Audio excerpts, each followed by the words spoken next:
Amanda, do you have more? Mm-hmm. Because I need some. Mm-hmm. I mean, like a lot. Mm-hmm.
Assalamualaikum everyone. We'll be getting started at 6:05 inshallah to allow our speakers to join in. Assalamualaikum, Dr. Ramya. How are you? Wa alaikum assalam wa rahmatullah. Well, thank you. Yourself? For joining us today. Of course. Happy to be in support. Assalamu alaikum wa rahmatullah, everyone. Corey Saylor with CAIR here. Walaikum assalam. How are you? Wa alaikum assalam. Thank you for joining, Corey. I appreciate you being here too. Corey, do you know if Brother Nihad is able to join today? My understanding is yes. Okay. I hope so, because he's actually inspiring and I'm just good at delivering sort of how to do media stuff.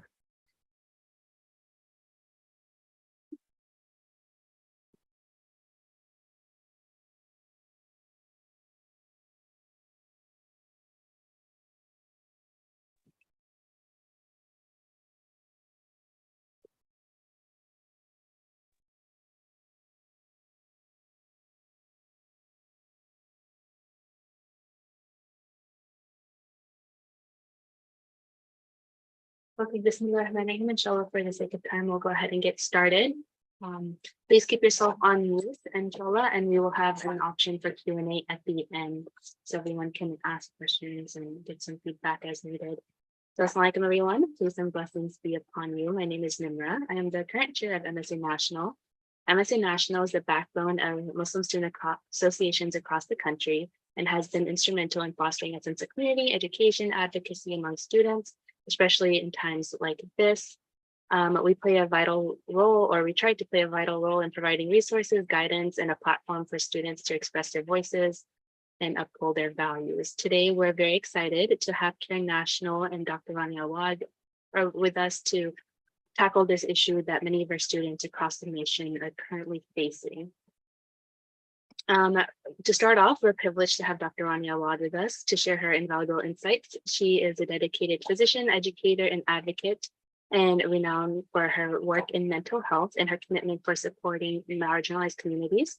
She is a director of Stanford Muslim Mental Health and Islamic Psychology Lab, where she conducts pioneering research, providing a unique perspective on addressing complex emotions and mental health challenges.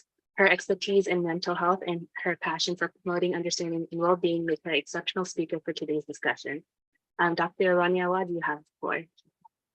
Thank you so much, Nimit. I appreciate that very kind introduction, and also for everybody here. Thank you for the invitation from CAIR, from MSA National, and for CAIR National to be here with us as well. Bismillah ar-Rahman ar-Rahim, wa sallallahu ala Sayyidina Muhammad, wa ala alihi wa sahbihi wa sallam ajma'in. Mashallah, this is definitely an unprecedented moment, and also a difficult moment, complex moment. There are a lot of emotions that are really flying every which way, and also realities on the ground, particularly for all of you as students, the various MSAs. Here at Stanford, we call them MSUs. Nevertheless, MSA, mashallah, the Muslim Student Association, and its similar programs have all been facing some really serious concerns, which I'm very thankful to CAIR National to address those very directly with you. My role today is really to focus more on your well-being, and to remind you and to remind myself, first and foremost, subhanAllah, that in order to continue doing this work that you're doing, it's very important to care for yourself. And many of you may say, okay, here we go again with the mental health discussion, but I think it's really important to remember this much.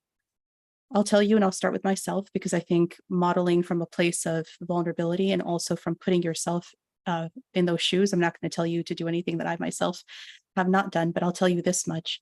Since the weekend, it's been nonstop. Many of you know that there are many healing programs, learning programs, dua circles, one of which is actually happening this evening, and they're every single day for the next several days. And inshallah, we can share links right Nimra with everybody if they'd like more support in those spaces, inshallah ta'ala. So it's been very intense. I decided yesterday to take the day off of work. People thought that was so strange in the midst of everything that was happening. I'm the very oddball MD that goes and gets acupuncture, but that's exactly what I did. Why am I telling you this story and kind of TMI? But the reality is, if you don't stop, pause, and take care of yourself for a moment and be able to refill your cup, you just cannot pour out from an empty cup. The reality is you're going to keep on giving, and many of you that are here are student activists. You're on the front lines. You are supporting not only each other and so many of the students who are in your communities, but also the cause. And in order to do so, you need to be able to not burn out or burn to a crisp, literally, in the process of doing this work. And that does mean taking pause every so often, whether it means literally unplugging from everything for a period of time. And I know many of you, like myself, are glued to the stats, to the numbers. The numbers have been rising, as you know, and things are just not going to get any better. And it's definitely going to get worse before it gets any better. And the reality with that means take pause is really my message here today. Please head to the prayer rugs. I say this earnestly as somebody who, of course, leads dua circles like the ones that are coming this evening and the next few days. We are planning to read at Stanford MSA tonight. We're planning to read Dua al-Nasri, which is the dua of the oppressed. And the hadith of the Prophet ﷺ is very clear about the dua of the oppressed person. There is no veil between it and between Allah subhanahu wa ta'ala. So as much as things seem grim and difficult, do not underestimate the power of dua, because sometimes we feel so helpless. What do I possibly, how can I possibly help, or what can I possibly do? Lifting your hands up in dua, praying 2 rakat extra today and every day for the next few days of Salat al-Haja, or the prayer of need, and ask Allah your need, which is, please, Ya Rabbi, help and support people who are going through these incredible atrocities. And also your own communities. I am in counseling all day long, at clinic all day today. Every single one of my patients, majority of whom are Muslim, have said to me, I don't even feel right talking about my seemingly petty issues when all of this is happening globally. And my response to them is, I know exactly how you feel about that piece, at least. But what I will tell you is Allah subhanahu wa ta'ala sends to each person their own trials and tribulations, and promises that he will not send or overburden us with more than we can bear. And I know what you're hearing feels and sounds unbearable, but every video that we have watched, everything we have seen, amidst the screams, amidst the difficulties, you see people raising their hands and saying, Alhamdulillah, and understanding what martyrdom is. Whereas here in our realities, with a roof over our head, electricity running, water drinking, safety pretty much around us, we just cannot fully conceptualize that reality. And so we raise our hands and start losing faith, have a crisis of faith over what's happening there, when they over there are having actually increased faith in Allah for what's happening to them. So don't lose faith over what seems like loss. And it requires kind of a cognitive reshifting and framing. And in my therapy sessions today, I've spoken to all my patients and said, your issues, as seemingly petty as they are what Allah has sent to you. And that needs to be dealt with for you, all while you're raising your hands up in dua and taking the active steps and measures, which I'm sure our CAIR National brothers, mashallah, that are here, leaders are going to share with you the step-by-steps of how to protect yourself by doing that, but also what to do exactly, in addition to these spiritual words, I hope, of reminders, because reminders, we're told, remind the believers, for that is helpful to them. So I'm reminding myself first, then all of you, to please take pause, take to the prayer rugs, raise the hands up in dua, and protect yourselves spiritually, all while you're protecting yourself, of course, legally and everything else, mashallah, that you're doing in this work, inshallah. And that is really my words of advice. I hope, inshallah, resonates to some extent. And I invite all of you, we'll put some links in the chat here for the different programs that I'm referring to, particularly the one on Monday, which is a national virtual healing circle and space in which you have a lot of education from leaders on Palestine, the Palestine issues, and also on mental health experts who are of Palestinian descent and background, and also spiritual experts. MashaAllah, you have the Dr. Hatem Bazians and the Sheikh Omar Sulaimans and the so on, who, mashallah, who have been in this work for a long time, that I hope you get support from. But please do come out for that as well. That'll be co-sponsored with you all at MSA National, and we're excited to have all of you with us at Maristan. So with that, Nimrod, I'll hand it back to you, and I hope, inshallah, this is a place of good beginnings, inshallah ta'ala. Jazakallah khair, Dr. Anwar, your expertise in the we're happy to hear from you, and very excited to join forces with you on Monday as well. I actually mentioned we'll be sharing that information in the link or in the chat as well, and it will also be shared on our social media and website, msanational.org. So for those who are joining, welcome to this webinar with CAIR National and MSA National, where we're diving into the topic of student rights and Palestine advocacy. Like MSA National, we've been bombarded with messages from students all over the US and the nation through our Instagrams, through our emails on what do we do? My school is saying this, my school is saying that, we did this, we did that. So alhamdulillah, we have a platform here in partnership with CAIR National, who are gonna give a little bit deeper dive on the importance of free speech, that address issues of harassment, and explore ways to ensure that students can advocate for human rights and faith without fear. So at the end, as I mentioned, we'll be having a short Q&A interactive. So please hold your questions to the end and keep yourself muted. To start this off, we have our esteemed Executive Director of CAIR National, Brother Nihad Awad, to go ahead and start this conversation, inshallah. Brother Nihad, the floor is yours. We all learned how to unmute before we talk, right? I'm always reminded to unmute. So, Bismillah ar-Rahman ar-Rahmatullah. Thank you so much for inviting me for this important conversation. And I quote a few minutes from Dr. Rania Awad's messages and advice. Thank you so much. May Allah bless you. We all need your advice and your experience, your counseling, young and old. We're not too old, we're not too young to listen to the guidance and follow the best of it. So let me start off by saying to all my brothers and sisters, the students, I used to be at the MSA like you. I used to be the president of the MSA at the University of Minnesota.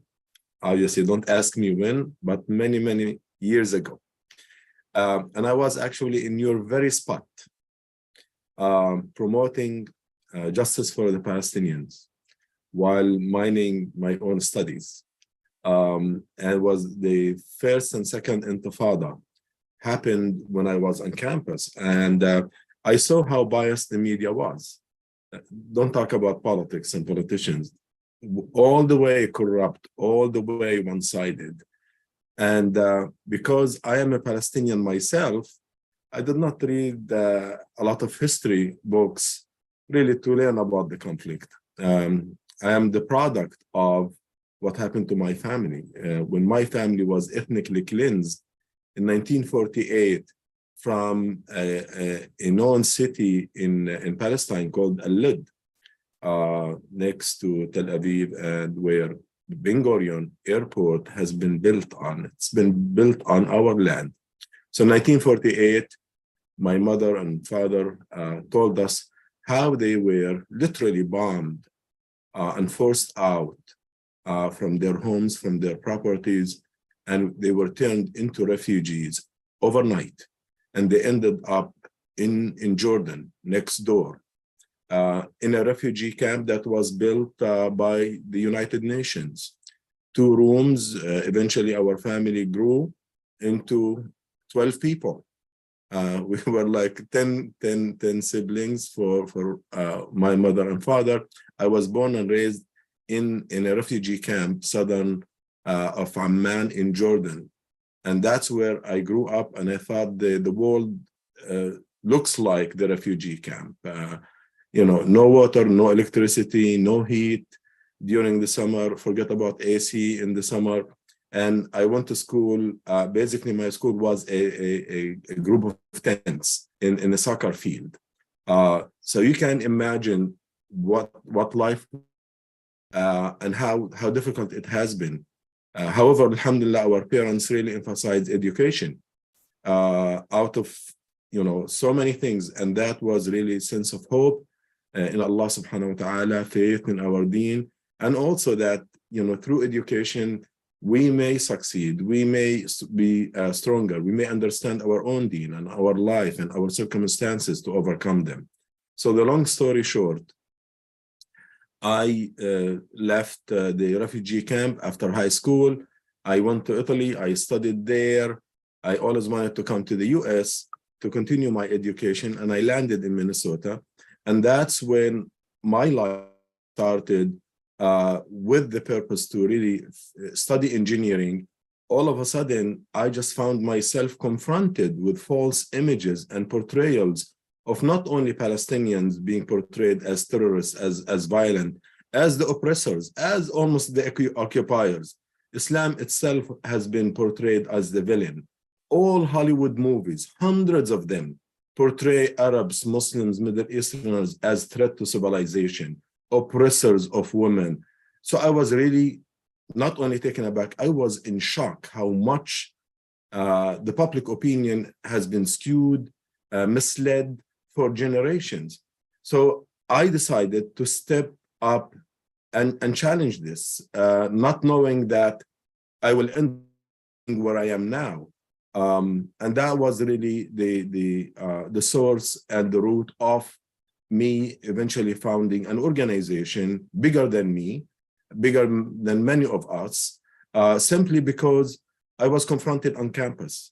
I wanted to put like a display case about the injuries and the results of the brutality of the Israeli soldiers against Palestinian children. The prime minister, the Israeli prime minister then, was telling people and his soldiers, crush their bones. He was talking about Palestinian children who were protesting. And they almost physically attacked me and harassed me on campus, the pro-Israel students. Alhamdulillah, I just how to debate them and stayed calm and seeking help from the local community and the university. But there was no voice for us at the national level. There was no guidance. And that was really the reason why I started to think, why don't I do something at the national level to help communities and students? And look where we are now. So brothers and sisters, let me just draw a comparison so that you feel better. The time I was on campus, there was no voice for American Muslims. We were totally invisible. Palestinians will die in the hundreds. Their homes will be demolished in the hundreds. Israel will attack Lebanon mercilessly and abuse the Palestinians, and nobody even sees them, hears about them. And if any Israeli is hurt, it becomes like breaking news. All politicians or media, community organizations, just, they wake up only to the suffering of the Israelis. And they never even know that the Palestinian people exist. So if you compare our situation there on campuses and today, I can tell you that then the support for Israel was almost 100%. Zero mention, zero mercy, zero understanding of the Palestinian people. The Muslim community was very small. Most of people were like me, in addition to African Americans, were, mashallah, we learned so much from their experience. And we stood on the shoulders of so many giants, including the legacy of Malcolm X and Martin Luther King. On that campus, I learned so much about the civil rights movement. And I have been inspired by what Malcolm X did. In fact, his movie came out when I was on campus. And it has become like almost like a toolbox for me on how to think, how to focus, how to see the big picture and understand how the struggle should go. So just to conclude, I would say there was no help for us. And we decided to organize the community. The community started to grow. Majority of American Muslims are born and raised in the US. Unlike me, my time was the majority of Muslims, in addition to African Americans, were immigrants. They hardly speak English, as you can tell from my accent. But despite that, we never said, no, we cannot do anything. They will not understand what we're saying. We believed in themselves, in ourselves. We believed in Allah subhanahu wa ta'ala. We knew that the few and the weak, with Allah's help subhanahu wa ta'ala, one day they will become stronger and they will be heard and they will be known and respected, inshallah, victorious. Where we are now today, brothers and sisters who sometimes believe besieged, like our brothers and sisters on campus at Harvard, who many of them did not leave their dorms and did not go to their classes because of the intimidation they have been feeling on campus. I hear you, I understand you.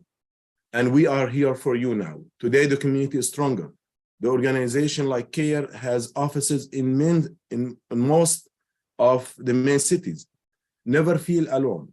You have a community, you have a family, you have hundreds of CAIR officials and staff willing to be on your side and give you the need and support you need. But here's the good news.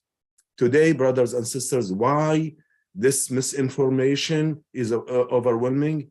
Because the pro-Israel machinery here and in Palestine, they're afraid of you because you carry the truth.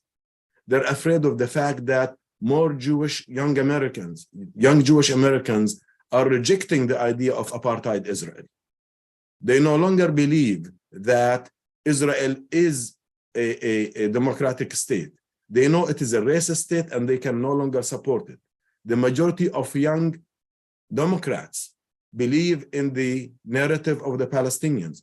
The last war, when Israel exposed itself with the brutality that it inflicted on the Gaza Strip, they knew that they lost the war from the beginning. They lost the PR war around the world because it is no longer the CBS and CNN who continues to parrot the lies as we hear today, but social media started to give the truth to people.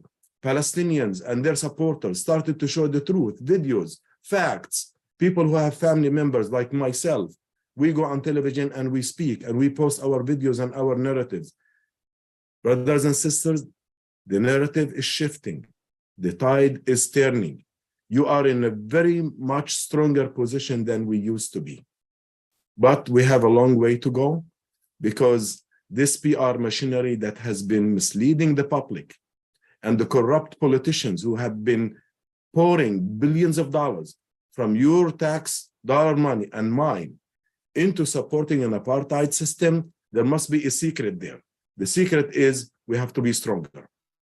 More people who they do not buy the falsehood, the propaganda that Israel put together since October 7th. The people that history started on October 7th, when things erupted or exploded on October 7th, this past Saturday. They try to tell the world that the Palestinians have been living in hotels, they live in paradise, and they have a lot of space and freedom in Gaza, and they're not oppressed. They did not show any story about a Palestinian family who lost a child or a family member in the past year alone because of the fascist Israeli government. That even our own president, President Biden, decided not to meet with the Prime Minister of Israel because of the fascist nature of this government. So you can see that they lost the war of PR last time, and today they try to overwhelm the media and politicians with lies. Even President Biden himself, he parroted and repeated the lie about chopping off children's heads. And he gave an emotional and impassioned speech, and he pledged more resources for destruction. And now the White House had to recount what he said. That means that this propaganda is effective. But I can assure you that with Allah's help, subhanahu wa ta'ala, and your steadfastness on campuses, things are turning around. And please do not feel isolated. Think of Allah subhanahu wa ta'ala, as Dr. Rania said. You are not alone. You are not the few if you believe in God subhanahu wa ta'ala. And the community is with you. We are with you. Speak to your friends. I myself, as Dr. Rania said, I take time to decompress. I exercise. I eat healthy. I take care of my family. I take care of my ibadah. And at the same time, I do action. I don't only rely on Allah. I rely on Allah after I do my job. But never think that you are wrong if you are in the minority. And I will conclude with this. It is unpopular to be right. It is very difficult to be on the right side of history. People today celebrate Malcolm X. They celebrate Nelson Mandela. They celebrate Martin Luther King Jr. They celebrate Rosa Parks. Yeah, after 50 some years. But then they were like you and me. They were ostracized. They were seen as the villain, called extremists. But their steadfastness paved the road for all of us and the entire nation to look at them with awe, to respect them, to celebrate their birthdays, and honor their legacy. So I assure you that you are on the right track. Be strong. And I turn it, inshallah, now to Brother Corey, after Sister Namira introduce him, to learn more about the resources that we have for you. May Allah subhanahu wa ta'ala help all of us to stay on the right path, to be strong, and to give more, and to stand to those, powerful lies and those who are behind them, because you are on the right path, inshallah. Jazakumullah. For your words. Brother Corey, I understand you're going to give some action items to our students that they can use to go through these times. So please take that. Inshallah, and assalamu alaikum. I'm Corey Saylor. I'm the Research and Advocacy Director with CAIR. I've been involved in Muslim advocacy since 1995, professionally, and before that, I was with the Muslim Students Association at George Mason University. And that role that I had at George Mason University led directly to my first job in Muslim advocacy. So your being in this particular institution is something that can help build your careers, and we appreciate all the folks that come to the advocacy organizations from places like MSA National. And before I talk about our resources, I do want to just point out something that Nihad was talking about the changes that have occurred in the last few decades. MSA National leadership contacted us and told us about information that they had about the person who had put out a essentially a doxing list of students at Harvard. They, got the receipts, as it were, the email address of the person who did it, who used apparently a work email address to do that. And we sent a letter to that corporation today because MSA was on their game looking out for you, seeing who created the list. And, it's no longer bash on the Muslim community and don't face legitimate consequences for your actions. That's one of the biggest changes that I've seen over the last 20 years. I would also say our institutions are much more professional now. And part of that I will speak to in just a moment, because we're going to talk about effective speaking very briefly and how you can be a better advocate on this issue. We have already put out resources, and I put those in the chat earlier, and I would just invite you to look at them. It's much easier for me to have you go through them and see what's useful for you. But we have put out tools on how to advocate effectively, how to speak effectively, considerations for folks who are new to the advocacy space about how to make sure that you do so and protect yourself, particularly online. And then we have also put out tools and resources on your rights legally to free speech in educational institutions, as well as how to report incidents to us if you think they need reported. So I saw somebody put in the chat earlier that it's a felony in Florida to criticize Israel. I'd like to know more about that. That definitely sounds like a First Amendment violation that our attorneys can look into. So that's a perfect example of a use that report an incident tool. Tell us about it so that our attorneys can look at it. But all of that is there as a quick get you ready to be more effective as an advocate for what's going on in Palestine. I'm going to take 5 minutes and I'm going to give you a little bit of when I say our institutions are more professional, it's because we can base the work that we do off of science nowadays because we have more experience. So I'm going to talk to you a little bit about the science of how you persuade people and how you to speak effectively to people. And the first thing that I want you to know and understand is that the human brain is built on associations. So we all like to think of ourselves as super logical, but the way it best receives information is through the associations it's made. So for me, if you mention Jerusalem, I have two major associations with Jerusalem. One is 3 Israeli soldiers with their rifles in my face when I was going to pray at the Haram. I won't tell the whole story about it, but believe me, that's a very powerful emotional memory for me. And 2 was actually sitting in the Haram waiting to pray, eating baklava as the sun was setting on a beautiful evening. So those are both full of emotion and images and visuals, right? So when I say association, that's what I mean. It's not data and statistics that our brains go to. It's these imagery that's connected to things. Hello? So what does that mean for you as an effective spokesperson? The first thing it means is that you should always lead with values when you're talking to people about these issues. Don't immediately go into the data. Start with things like human life and why we all value that. Start with things like opposing oppression and why that's important to all of us.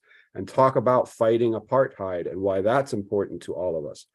Everybody on this call has been taught since youth that preserving human life is important, that opposing oppression is important, that fighting apartheid is important. And those values are built into the people you're talking to. So they're going to connect with you because they have those same associations. Then you can go into the data and other things. But the first thing that you want to do is give them a way to connect to you as a human being, and values are the way to do that. The other thing to do is make sure you're framing the opposition. Nihad already used the term, but be certain when you read all of these articles, we are being framed a certain way, right? We're being called certain names constantly. And that's because most people have associations of our community and those names. So it makes it easier for people to smear us. Return the favor, call them supporters of Israeli apartheid, right? That apartheid term is extremely important to our conversation these days because nobody wants to be a supporter of apartheid except for a very few, very bigoted group of people. So you're going to lead with values. You're going to help people to connect to you. You're going to tell a story wherever possible. Data, the brain has problems attaching to it. When you can tell, we were training some people to do a press conference 2 days ago. And one of the people, I said, can you tell me a story? And she said, I called my uncle in Gaza, and my uncle held the phone out the window, and we could hear the F-16s bombing him as he was speaking to us, right? Nimra, I just saw your eyebrows go up. That short story has more of an impact on your listener than as much data as you want to spew out in the next half an hour, right? So find a human being that you can talk about and tell their story. One of our executive directors in Cleveland was talking about her father-in-law just passed away last week from cancer. He had to get permission from the occupation authorities to go and get cancer treatment. That's how much control was exerted over his life. And as soon as I tell that story, people are more likely to relate to me and everything I'm going to talk about later. So when you're speaking about this issue, you're going to start with values. You're going to tell a very short story, 30 seconds or more, talking about one human being. We also want you to propose solutions. It's very easy, particularly on social media, to scream at each other and criticize each other. Human beings want to hear solutions. All reasonable people want the violence to end. The best way to get that violence to end is to end the occupation that's been going on for 70 years. What happened this weekend did not come out of nowhere, right? It's 70 years of occupation and apartheid. I have a solution: end the occupation. Okay, so you're going to propose a solution. And then the last thing I want to say, and this is one of the most important, so really listen up. And I learned this from the African American Civil Rights Movement. If you are the type of person who has a temper and you lose it quickly and easily, maybe you're not the best person to be a spokesperson. Maybe there are other ways for you to contribute to the movement. The nonviolent movement for civil rights used to tell people, if you're going to lose your temper, don't come to the demonstrations, because we want people who can maintain themselves and present themselves well, because that's what's going to persuade people to our point of view. So I wanted to give those couple of points to you, because when I started 20 years ago, I really wish someone had taught me that, because that is the science of messaging. And you just became better professionals at helping out Palestinians because you heard those pieces of science. Last point from me, and this was, I'm going to circle back to Nihad. Nihad said this to me, and I think 1998, when he had invited me to his house for dinner, and he forgot long ago, I'm sure. But what Nihad said to me that has stuck with me throughout my career and been a central thing to my career is, don't respond to the news, make the news, right? So don't talk about what the other opposition is talking about. Let's start our own stories and force them to talk about what we're talking about. So this incident with the corporation that we wrote the letter to, that is us starting to take the initiative and force the opposition to talk about what we want to talk about, which is the atrocious smearing of students that's happened. There is nobody that supports smearing of students, the suppression of your free speech. So let's tell the stories we want to tell and not just react to the stories our opposition wants to tell. That's it. That's my very short presentation that I usually do in like 3 days. I know we have Q&A. I also just want to thank Dr. Rania Awad for what she said. Amazing and important and a hard-learned lesson for many of us that have been in advocacy is taking care of yourself so that you can be a more effective advocate. And Nimra, the floor is yours for questions. All right, thank you so much, Corey. I have been sharing the link for the YouTube. So if anyone does not have a question, please move over to our YouTube Live. We've actually hit capacity on our Zoom, which is a great problem to have. So if you are not planning on asking a question, please hop on over to the YouTube Live link. So those who do want to ask a question can. We will also take live questions and also by the message board. So if you do have a questions, please share them in the message board or please raise your hand using the Zoom button.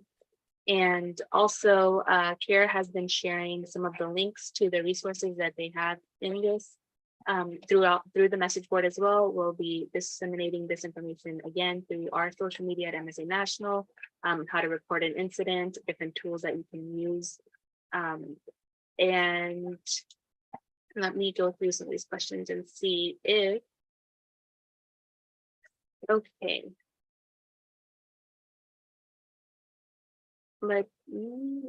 So someone is wanting to have a breakdown of the 3 points that you made and is wondering if there's like are those listed in that Islamophobia.com link as well, Corey, the ones that you made today? We do have the effects for the tips for effective speaking listed there for you. Perfect. The one about the associativeness was a special one just for this group, but all the other points are there. Okay, beautiful.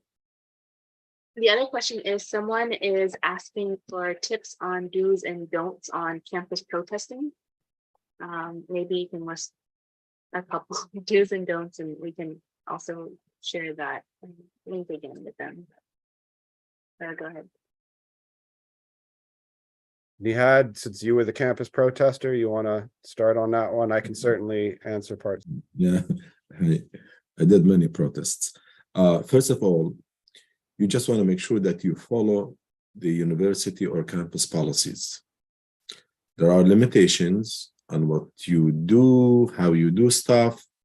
You have to be the best in respecting the rules and policies of the space you are planning to do an act. Secondly, make sure that you have a clear message. Don't come from a place of anger, as Corey said.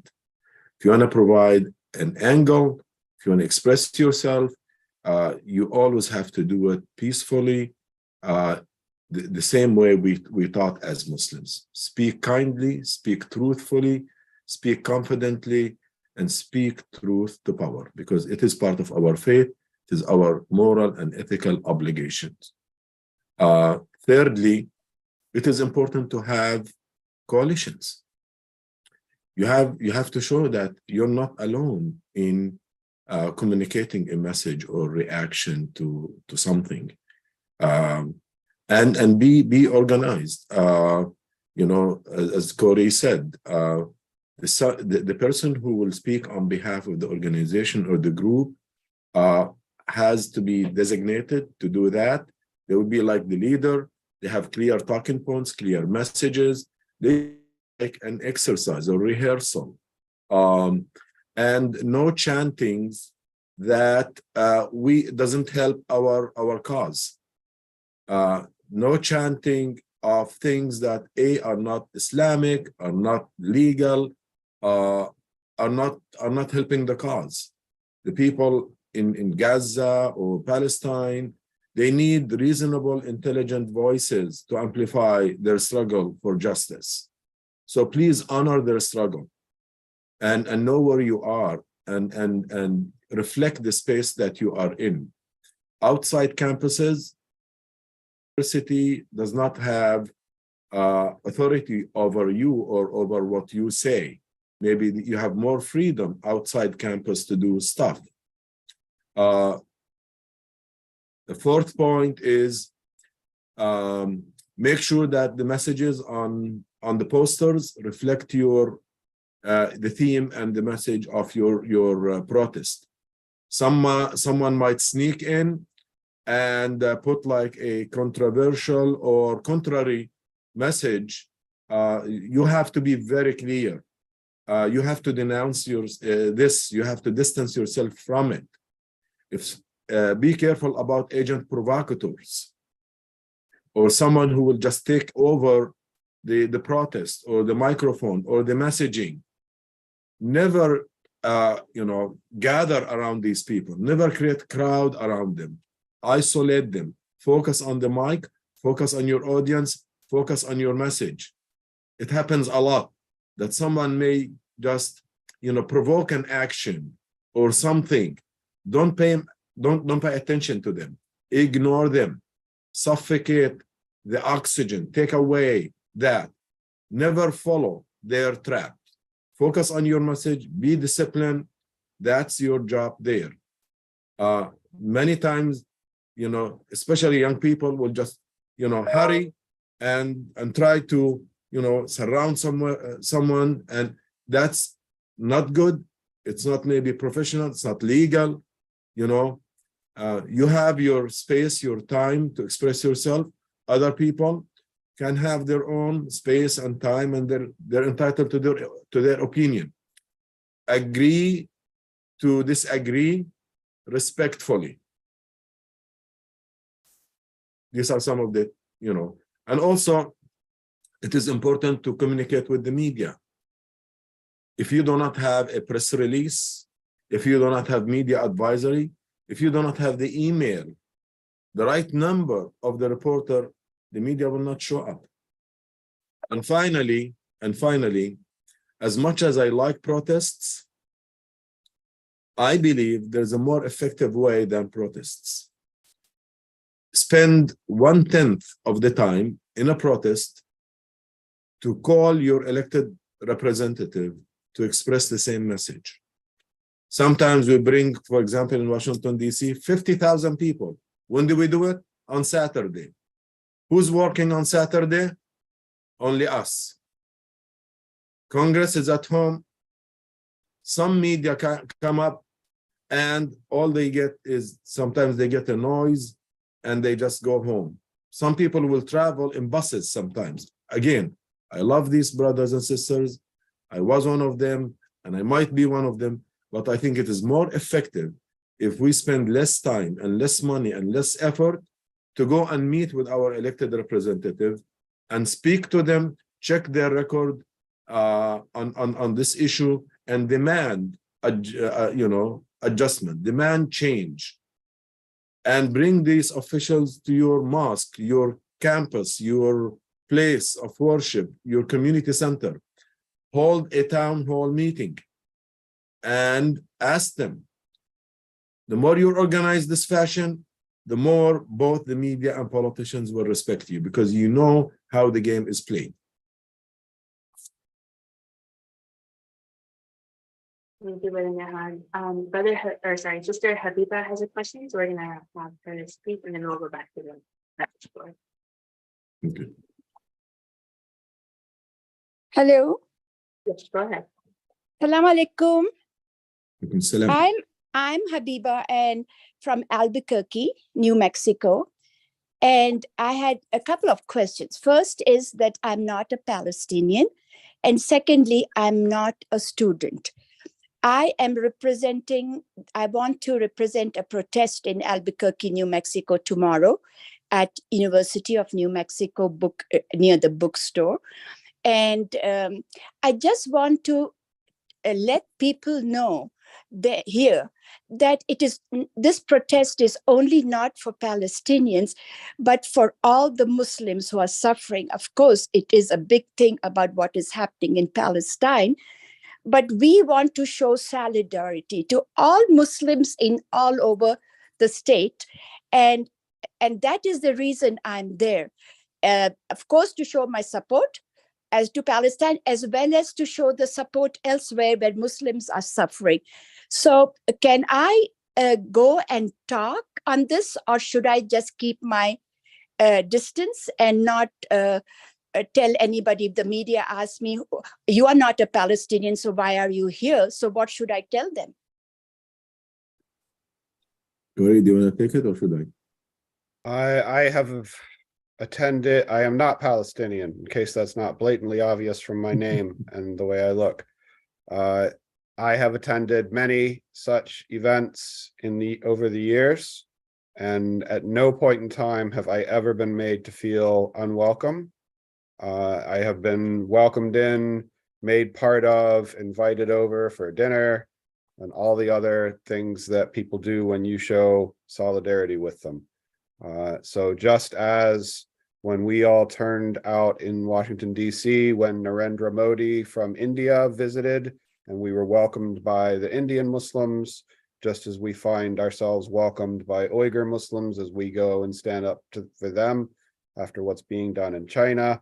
and now our brothers and sisters from France and other parts of Europe. They will always be welcoming to you. So I want you very much, Sister Habiba, to join in with them. And Nimra, before we go to the next question, if I could, please. Yes. Some folks are worried about, retaliation, shall we say, and other things that can happen as a result of your advocacy. I would really, it's very simple. Politics is a business in which if you're effective, people will say mean things about you, right? You can argue for feeding starving children, and there were people out there, particularly on social media, who will say harsh things about you. If you follow the tips and tricks that we are recommending to you, particularly about messaging, no serious human being is going to hold that against you, right? So we have seen some statements come out from some student groups, and they were maybe a bit rushed and could be tweaked. But if you are thinking through what you're saying, if you're following the basic rules of messaging, and you're staying within the boundaries of legitimate advocacy for the human rights and human dignities of people, and not just shouting with people on social media, what these groups do all of this stuff for is to essentially intimidate you, paralyze you, and push you out of the space.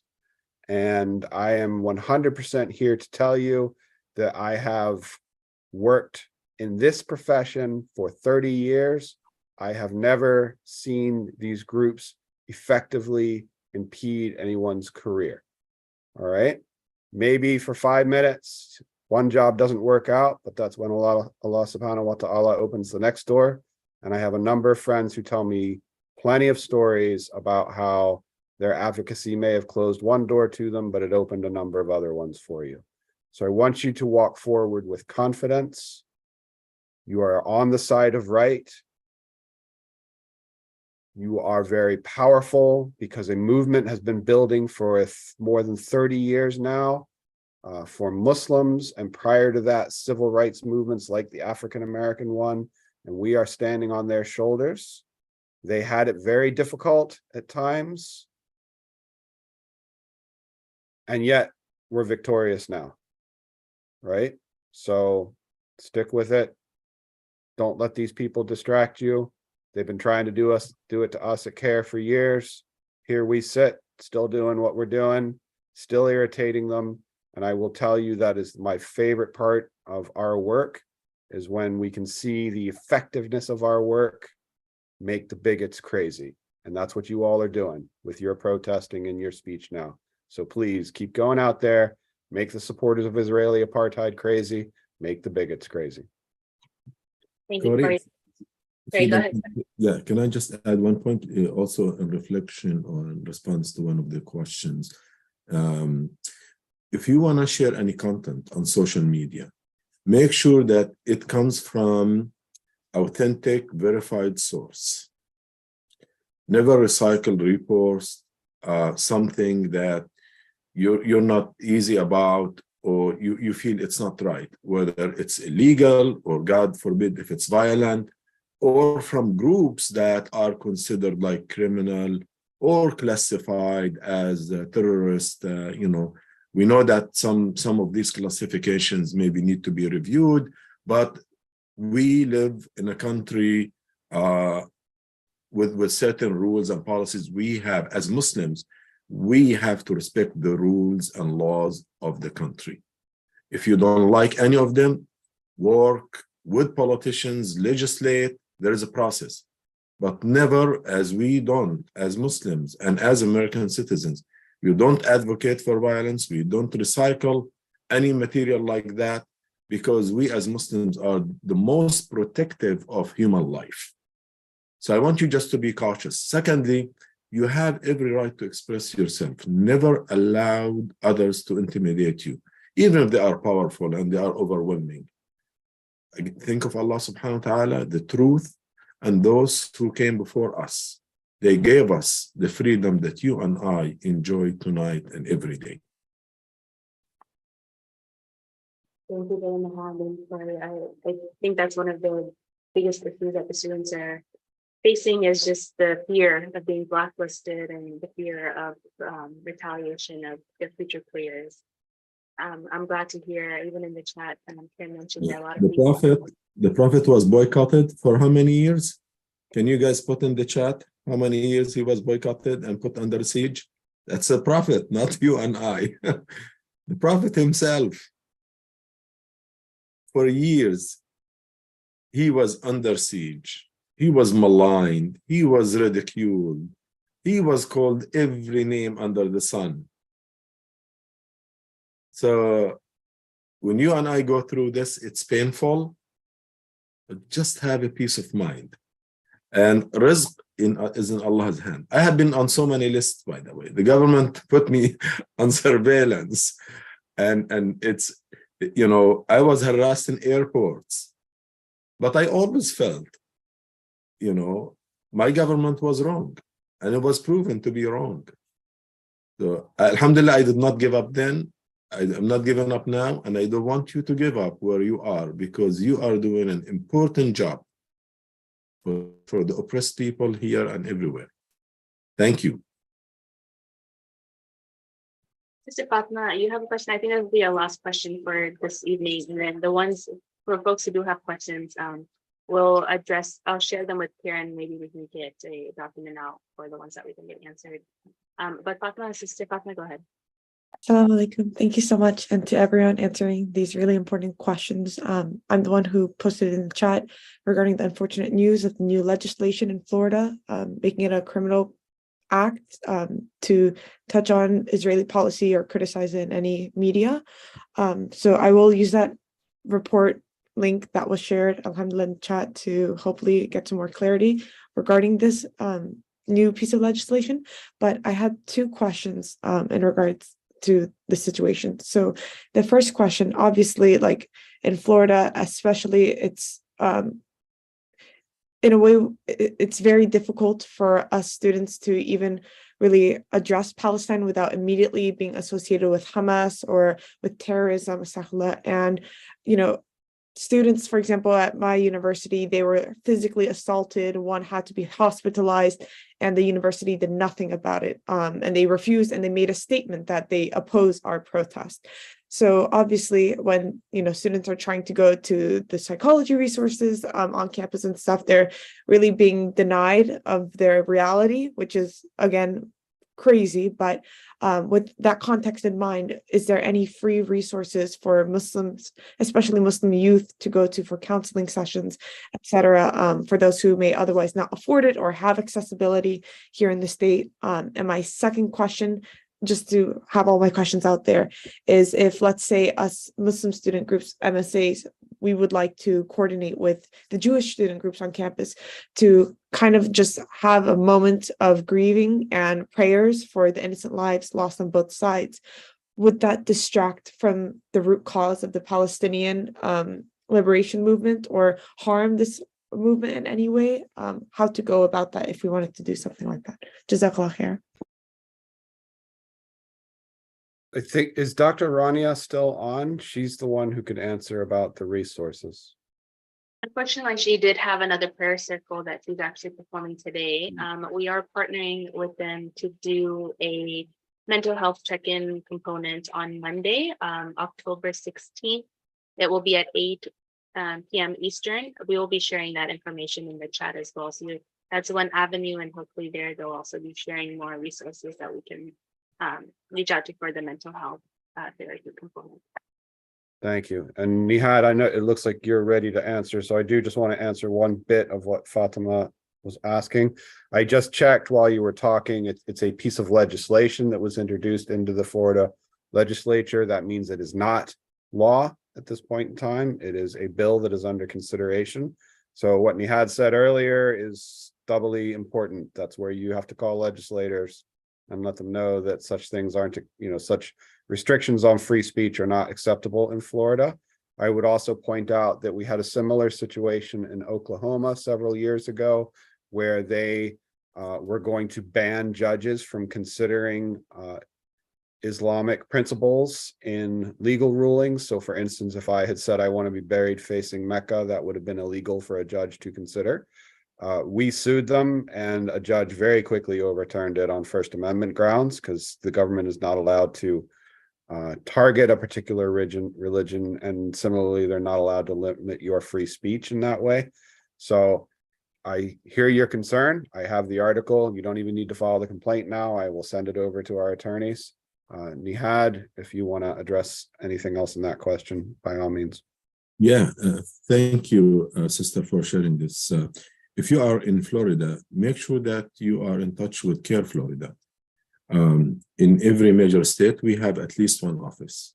In some states, we have, like California, Ohio, Florida, we have plenty of offices there. In places where you do not have a chapter, engage with the local leadership, but also stay in touch with us at the national office. So you can go to CAIR.com and connect with us. Never, never, never be isolated. Isolation is not healthy, is not right, is not good for anybody. Always engage with the community. Call us even personally. We can help you. We are here for you. You are not alone. And thirdly and lastly, I would say, like myself, I was propelled to think about CAIR, the organization that you see now, with hundreds of employees and dozens of full-time attorneys defending your right. Think, if you are in that area, think about becoming active with the community and CAIR. If you do not have a chapter there, organize, and you might be hopefully, inshallah, the reason to have a chapter and office of CAIR to protect the community, defend its right, and also promote civic engagement so that we are stronger. And when we approach a situation like this, we'll be much, much stronger, inshallah. Jazakallah khair. Thank you so much, both of you, mashallah. Yeah. Alhamdulillah, we've had a really great discussion. We have so many questions still coming in through the chat box. So what I'll do is I'll get in touch with the CAIR and hopefully get a document of the Q&As that were answered here and some of the points that were talked about and shared with our Zoom attendees. Thank you everyone for joining. As CAIR mentioned, if you have an incident occur, please fill out their form. It's shared in the message board. I'll share it again. It's CAIR.org/incident, I believe. And to get to it. Please correct me if I'm wrong, Corey. But yeah. Okay. And also, Sorry, couldn't find the mute. Yes, that's correct. But also, if you go to CAIR.com, it's blatantly obvious on CAIR.com. It says. oh, perfect. All right, thank you so much. And inshallah, MSA National will be recorded this, and we'll be posting it on our resource page on our msanational.org, as well as a press release template that we're working on with CAIR that you guys can use within your MSAs.